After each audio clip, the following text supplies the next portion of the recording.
You're listening to The Money Hour with your host, Tina Mitchell, on Alternative Talk, AM 1150. Now, back to the show with local mortgage and finance expert, Tina Mitchell. Welcome back to The Money Hour with your host and mortgage expert, Tina Mitchell, right here on 1150 AM KKNW, the Saturday, February 17th show. I am dedicated to my listeners, providing you with the tools needed to make informed decisions on matters that affect your money. If you're hearing my show at a different time or day, you are listening to a rebroadcast. You can call the show at 1-855-400-1150. Again, that's 1-855-400-1150, or online at themoneyhour.com to connect with the guests that I have in studio or connect with me, your host. And right now in studio, I have Tyler McKenzie, owner, designated broker with John L. Scott Real Estate, West Seattle.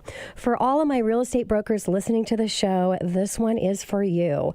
Brokers, listen up. You better fully commit or step away from the business. Coming directly from Tyler. Tyler, thank you so much for coming back into studio. Tina, thank you. It's always a delight. Good to see you. You too.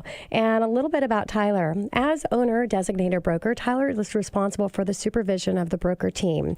A residential real estate professional in the greater Seattle area since 2001, Tyler has been delivering successful outcomes to home buyers and sellers through both the best and worst times in the industry.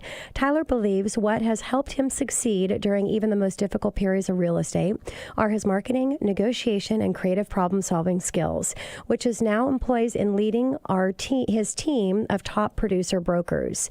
Considered a top leader in his professional locally as well as the state and national levels, Tyler's impressive credentials include 2016 Washington Realtor of the Year and 2016 King County Realtors Realtor of the Year, 2017 IMNA News IMNA Innovative Awards nominee, Most Initiative Agent, 2015 President, Seattle King County Realtors, 6,000 plus members, Vice President of Membership, 2016-17 Washington Realtors, 18,000 plus members, 2016 Leadership Academy, National Association of Realtors, NAR, one of the 18 agents selected from across the nation's 1.3 million members to participate. 2016 through 2017, Director NAR, Board of Directors of Community Member, Certified International Property Specialist, Advisory Board, and Chair Standing Global Real Estate Council, Seattle King County Realtors. Tyler also maintains his real estate instructor's license and appears regularly on industry-related podcasts and other media outlets nationwide, of course, right here on the Money Hour, and just very proud to have you here, Tyler, and appreciate as busy in all the things that you do, not only in your real estate broker company, managing and having top agents, but everything that you give back to our community and to the real estate agents with all of your time committed to helping things be the way that they should be. So again, Tyler, thank you for being here. Thank you, Tina. I wasn't aware that you can read all of that. Well, of course I would. I don't want to leave anything out. I want to know my listeners. I've got the best of the best right here in studio with me.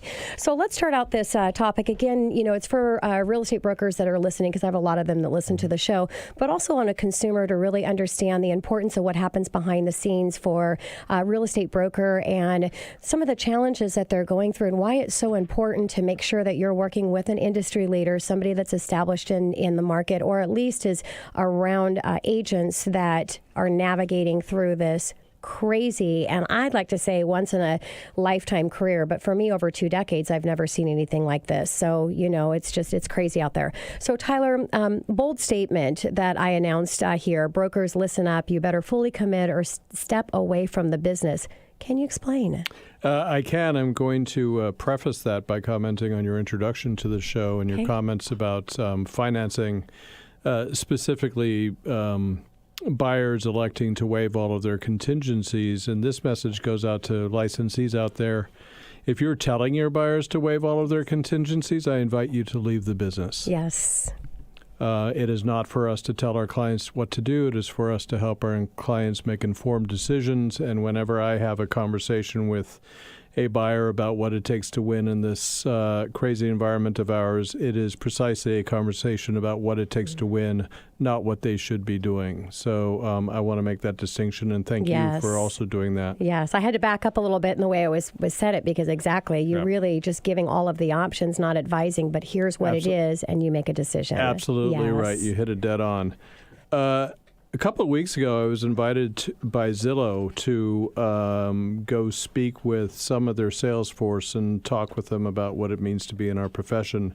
They thought it would be useful to have me come in and do that. And one of the questions that they really wanted to have an answer to was, what is it like to be in our profession? So I entered the room, and there were about dozen and a half or so millennials sitting around a large table. We had a feed in from New York and one from California.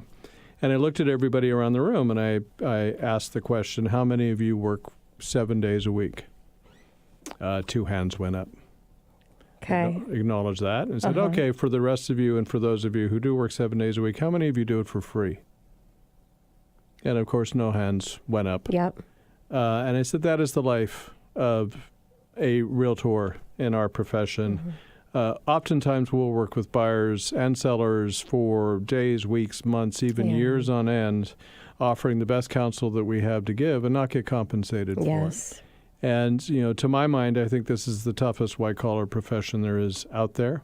I know in my own business I work 7 days a week. I know that most of my brokers work 7 days a week. It's by choice. Sure. We obviously decided that we wanted to do this for a living, but it is grueling in that regard, and it's made more so by the climate that we're in. For instance, I wrote an offer last week for clients on a West Seattle property. There were 11 pre-inspections, 4 going on when we were doing ours. There were ultimately 11 offers tendered. I'm pleased to say that my clients prevailed. But that's the climate that we're in, and that means that's 10 buyers who went home without a house, and 10 brokers who went home without a paycheck. And definitely probably not the first one that they got turned down. Exactly. Yes. So my message to new licensees out there is that don't get into this business unless you intend to be all in. Yes. Period. Yeah. If you want to kick tires or flip houses or dabble with it, this is not the right place, not the right climate, not the right profession. Yeah, great advice. I know that's a pretty direct but it's direct is good. It's message. The truth. And, really coming in and understanding what you're getting yourself into. It's a great industry to be able to help people get homes, and people's offers are getting accepted. But you have to go out there and you've got to fight the fight. And I know a lot of times agents, being that you're not telling your clients what they need to do, but giving them all their options, there's a lot of times contracts you're going through the process and writing that up, knowing that, there's not going to be a possibility that they're going to get it. But that's what the client wants to do and to be able to submit to move forward. So it's a lot of work. So Tyler, what other things do licensees need to know? What else do licensees? I know there's a lot, but... Again, I think if you're going to get into the business, you need to know that that you have to be all in. I won't hire people who are not committed to a successful outcome. First and foremost, you should know getting into the business that there are going to be a lot of up at bats with a lot of strikes and a few hits. And if you come out of the starting gate and you have a string of successes, that's fabulous. But if you haven't developed the tools to build a marketing plan and manage a database and develop a pipeline, then after those successes, you're going to fall on hard times and wonder what the heck happened to all of your business. Yeah. So it's, I counsel our team members that any system is better than no system. Even if it's on a napkin, I don't care. I want to see a business plan. I want to see that you have a vision for an outcome that's achievable, that there's synergy between what you want and your ability to accomplish it, and that it's well considered. And I just, I've turned a corner on this business in the last 6 months to a year, and my time is too valuable to devote it to members of our profession who are not prepared to do what it takes to behave ethically, responsibly, and effectively, and to serve their clients' best interests. Yeah, and Tyler, I believe, and I know you do as well, that where challenge is opportunity, and I really think an equal portion. So how do you share that with your agents, that really this is in this challenging environment, challenging for the agent because it's challenging for their buyers, the lack of inventory and all of that? what is the opportunity in this market right now for a real estate broker? I think this is the best profession there is, and the opportunity is not just to build a path to personal success, but to help people achieve the American dream. Yes. As a realtor, and you are familiar with my background, there's nothing I'm more passionate about than what I believe is our mission, which is to as I said before, preserve the American dream and protect people's most expensive investment that they will be making likely in their entire lives. And if you're a retiree, and I know we have a guest who's going to be talking about that, protecting your retirement. It's about building wealth and preserving wealth. Yes. And studies have shown that homeownership, people who own homes are substantially wealthier than those who do not. By an order of magnitude. Generally speaking, communities are more stable where there is a high degree of home ownership, and all of these things are important in just keeping intact the fabric of our society. Yeah. So being prepared and have a realistic understanding of the challenges that are coming in, having a really great plan. What else is it to be successful in this market as a real estate broker? Acting with integrity, of course, because your reputation is everything. And if you are planning on building a by-referral business, then referrals matter. Great case in point, I just saw an interview recently with Simon Sinek, who's a big leadership consultant across multiple industries, but he was being interviewed within the real estate industry recently, and he commented about his own experience buying a house. And it was in another part of the country, but effectively it was an unfortunate experience. He did not feel that he was well advocated for. Okay. This tells me two things. Know your client, especially if he's got a national audience to the tune of many millions of people. Yes. and take care of your client. Whether it's that person with a big audience or somebody with an audience of one, it doesn't matter. Our job is to take care of our clients. Yeah. And to advocate for them and protect their interests. So the biggest recipe for failure? Don't do any of those things. All right. Then I could assume the biggest recipe for success would be to follow all of that advice. Yeah, to pull up your bootstraps and get cracking and know that this is a marathon. It's not a sprint. It is definitely a race of tortoises. Yeah. And it's a wonderful profession. But it's, if you do well in a climate like ours today, imagine how well you will do when things are easier whenever that day comes. And if you do really well in a climate like it is today, imagine what a step up you have from all of your competitors, because majority cannot, are not able to survive in this environment. So let's talk about the difference between a realtor and a realtor. Okay, well, our profession importance of a realtor. We have a trademarked moniker called realtor, 2 syllables, ladies and gentlemen, not realtor. So realtors are members of the National Association of Realtors, which is the largest trade association on the planet. We advocate for property rights, and we advocate for our ability to do business. Without us, frankly, I think there would be legislative anarchy.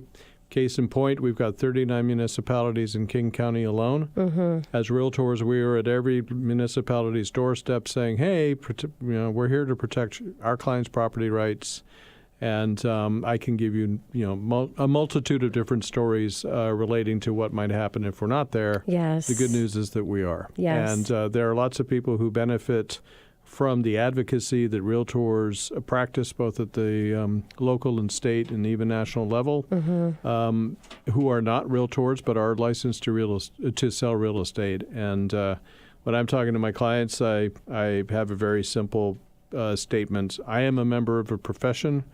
People who aren't realtors are simply licensed to sell real estate. Yeah, great definition there. And I want to, shout out again and thank you for all the time that you spend, because it's time away from your family. It's time away from your being able to your business and what you do with your buyers and sellers. So greatly appreciated that that you have that commitment. So as we're wrapping things up here, Tyler, if there's an agent that's listening of getting in the industry or is having a challenge where they're at, how do you decide on the best brokerage to go to? Because there's a lot of options out there. Well, I can't imagine anybody who's competent not wanting to come work with us because we're the best there is.